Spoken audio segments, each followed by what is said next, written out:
மயிலு கர்ப்பமா இருக்காங்கங்கிறத ஹாஸ்பிட்டல்ல கன்ஃபார்ம் பண்ணிக்கிட்ட மீனா, "அக்கா நடங்கக்கா, நானே வீடு வரைக்கும் உங்கள கொண்டு வந்து விட்டுட்டு, அதுக்கப்புறம் வீட்ல இருக்கிற எல்லார்கிட்டயும் சொல்லிட்டு, அதுக்கப்புறம் நான் கிளம்புறேன்." அப்படின்னு கைத்தாங்களா ஆட்டோல பிடிச்சு மீனா உட்கார வைக்கிறாங்க மயில. ஆட்டோல போய் அங்க வீட்டுக்கு முன்னாடி இறங்குற மயில பார்த்துட்டு, மயிலோட அம்மா பாக்கியம், "என்ன? என்னாச்சு மயிலுக்கு? ஏன் ஆட்டோல வந்திருக்கா?" அப்படின்னு சொல்லிட்டு கைய தொடச்சுக்கிட்டே வந்து, "மீனா வாம்மா வா" அப்படின்னு சொல்லிட்டு பேச, உடனே, "என்ன மயிலு? ஏன் இந்நேரத்துக்கே நீ வந்திருக்க? என்னாச்சு வேலைக்கு போன பக்கம்?" அப்படின்னு கேட்குறாங்க பாக்கியம். உடனே மீனா சொல்றாங்க, "அது வந்து அம்மா இவங்க கர்ப்பமா இருக்காங்க." அப்படின்னு சொல்ல, "சுடர் இந்தாம்மா இந்தா ஸ்வீட் எடுத்துக்க, வீட்டில் இருக்கிறவங்க எல்லாருக்கும் கொடுமா." அப்படின்னு சொல்லிட்டு மீனா விட்டுட்டு கிளம்புறக்கு ரெடி ஆகுறாங்க. உடனே பாக்கியம், "என்னம்மா மீனா இப்படி வாயு வயிறுமா இருக்கான்னு சொல்லிட்டு இங்கே விட்டுட்டு போறியே?" அப்படின்னு கேட்க, உடனே மீனா சொல்றாங்க, "நான் வந்து நாளைக்கு வீட்டில் எல்லார்கிட்டையும் இது சம்மந்தமாக பேசிட்டு அதுக்கப்புறம் அக்காவுக்கிட்ட வந்து இதை பற்றி பேசுகிறேன்." அப்படின்னு மீனா அரமனசோட, பாவம் மயிலக்காக்கு இப்படி ஒரு சூழ்நிலையில இப்படி ஒரு கிஃப்ட்டை ஆண்டவன் கொடுத்துருக்கானே அப்படிங்கிற மாதிரி நினச்சிக்கிட்டு கிளம்புறாங்க. "சரிதான் போ, பாண்டியன் ஸ்டோர்ஸ் வாரிசு சுமந்துட்டு நீ இங்கே இருக்கிறவளா? அதெல்லாம் முடியாது, நட இப்போவே போய் நம்ம ரெண்டில் ஒரு கை கேட்டு வந்துடுவோம்." அப்படின்னு சொல்லிட்டு பாகியம் மயில தரத்தரணி இழுத்துட்டு போகிறாங்க. அதே சமயம் அங்கே வீட்டில் எல்லாருமா அங்கே காலையில் கடைக்கு போகிறதுக்கும் காலேஜ் போகிறதுக்கும்னு ஆளாளுக்கு அவங்கவுங்க பிஸியாக இருக்க, உடனே, "என்ன மயிலக்காவோட அம்மா சத்தம் போல கேட்குது?" அப்படின்னு மீனாவும் வெளியில் எட்டி பார்க்க, "அக்கா நான் தான் வீட்டில் பேசிட்டு பொறுமையாக கூட்டிகிட்டு போகிறேன்னு சொன்னேன்ல, அதுக்குள்ளே எதுக்குக்கா உங்கள் அம்மா வந்து இப்படி சத்தம் போடுறாங்க?" அப்படின்னு கேட்குறாங்க. உடனே பாகியமோ, "சத்தம்லாம் போடலம்மா, இருந்தாலும் எங்கள் சைடு நாங்கள் எந்த தப்பையும் பண்ணக்கூடாதுல்ல, இவன் உண்டாயிருக்கிற விஷயத்த முறைப்படி நாங்கள் தானே சொல்லணும், சொல்லிட்டு போயிடலான்னு தான் வந்தோம்." அப்படின்னு சொல்லிட்டு, "வீட்டில் உள்ள பெரிய மனுஷங்களை வர சொல்லு, நான் பேசிக்கிறேன்." அப்படின்னு திரும்பவும் அடங்கா பிடாரி பாகியம் பேச, உடனே பாண்டியன், கோமதி, சரவணன் எல்லாருமே வெளியில வர்றாங்க. வந்தவங்க கிட்ட மயிலு சரவணன் கிட்ட, "மாமா நான் கர்ப்பமா இருக்கேன் மாமா." அப்படின்னு சொல்லிட்டு சொல்றாங்க.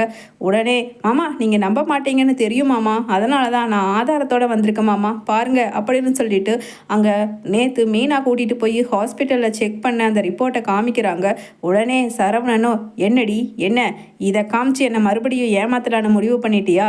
நீ கர்ப்பமாவே இருந்தாலும் இது எவனுக்கு பிறந்ததோ எங்க பிறந்ததோ அதை ஏண்டி என்கிட்ட வந்து சொல்ற?" அப்படின்னு சரவணன் மயிலு மேல இருக்கிற ஆதங்கத்துல பேச, கோமதியும் பக்கத்துல நிக்கிற பாண்டியனும் வாயடைச்சு போய், என்ன இப்படி ஒரு சூழ்நிலை ஆயிடுச்சுங்கிற மாதிரி நிக்கிறாங்க. அதே சமயம் மீனா தைரியமா உள்ள புகுந்து, "மாமா நிறுத்துங்க மாமா, இப்படி அநாகரிகமான வார்த்தைகளை உபயோகிக்காதீங்க, அதுவும் கர்ப்பமா இருக்கிறவங்களை காயப்படுத்தாதீங்க மாமா." அப்படின்னு சொல்லிட்டு மீனா பேசுறாங்க. உடனே, "என்னப்பா மீனா, நானும் பார்த்துட்டு இருக்கேன், ஒரு வாரமா ஒரு மார்க்கமாக தான் இருக்கேன், நீ தான் இவளுக்கு வேலை வாங்கி கொடுத்தங்கிறத செந்தில் மூலமாக நான் கூட கேள்விப்பட்டேன், அப்படி என்ன 2 பேரும் சேர்ந்து கூட்டு களவாணித்தனம் பண்ணுறதுக்கு பிளான் போடுறீங்க?" அப்படின்னு சரவணன் கேட்குறாரு. உடனே மீனா சொல்கிறாங்க, "மாமா கூட்டு களவாணித்தனம் பண்ணுறது நான் கிடையாது மாமா, நீங்கள் தான்." "சரி, அது இப்போதைக்கு நான் இங்கே பேச விரும்பலை, தயவு செஞ்சு விட்டுருங்க. மயிலக்கா வயிற்றில் வளர்கிற குழந்தைக்கு என்ன மாமா என்ன நீங்கள் பதில் சொல்ல போகிறீங்க?" அப்படின்னு கேட்க, உடனே திமிரா மறுபடியும் சரவணன், "அதை என்கிட்ட ஏன்ப்பா கேட்குற? அவனை யார் குழந்தையோட உரிமையாளரோ அவன்கிட்ட போய் கேட்க சொல்ல அவளை." அப்படின்னு சொல்லிட்டு திமிரா மறுபடியும் சரவணன் பேசுகிறாரு. அதே சமயம் மயிலு சொல்கிறாங்க, "மீனா நீ பேசாத மீனா, நீ எதுவும் பேசாத, ஒரு நிமிஷம் நான் ஒன்றே ஒன்று இங்கே இருக்கிற எல்லாருக்கும் சொல்லிட்டு போயிடுறேன்.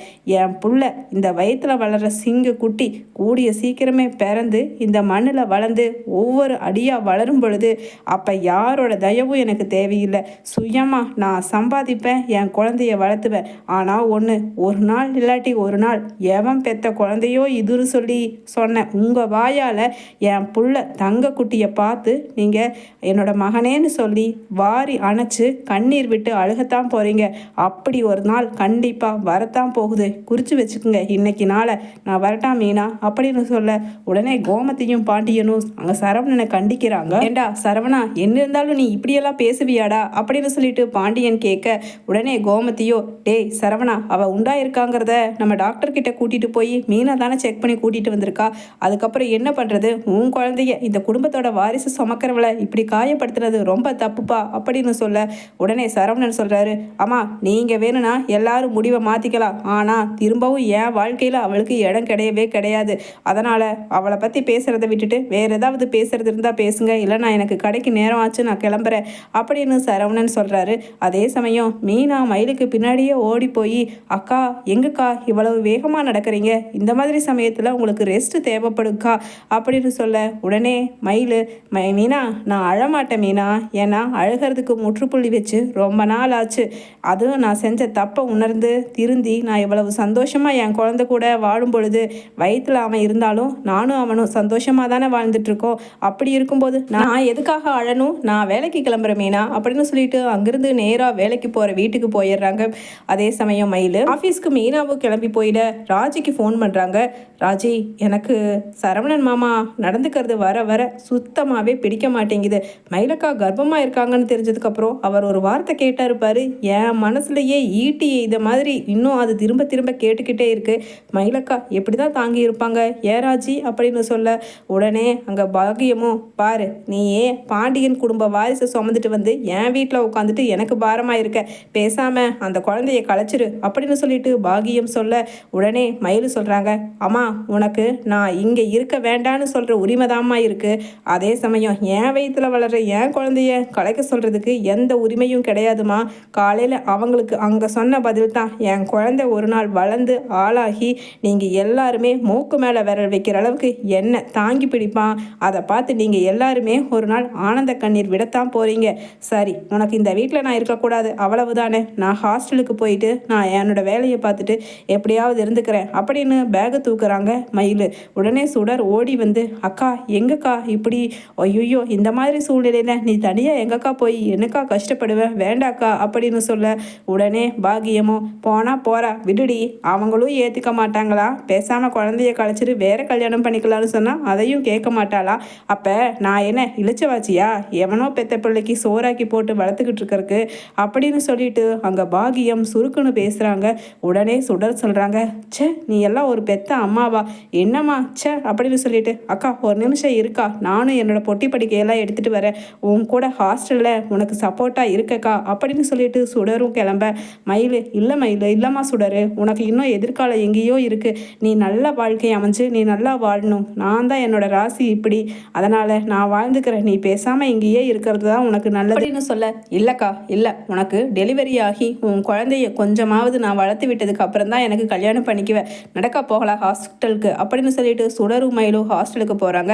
அதே சமயம் மீனாவும் ராஜியும் வந்து மயிலுக்கிட்ட பேசுகிறாங்க.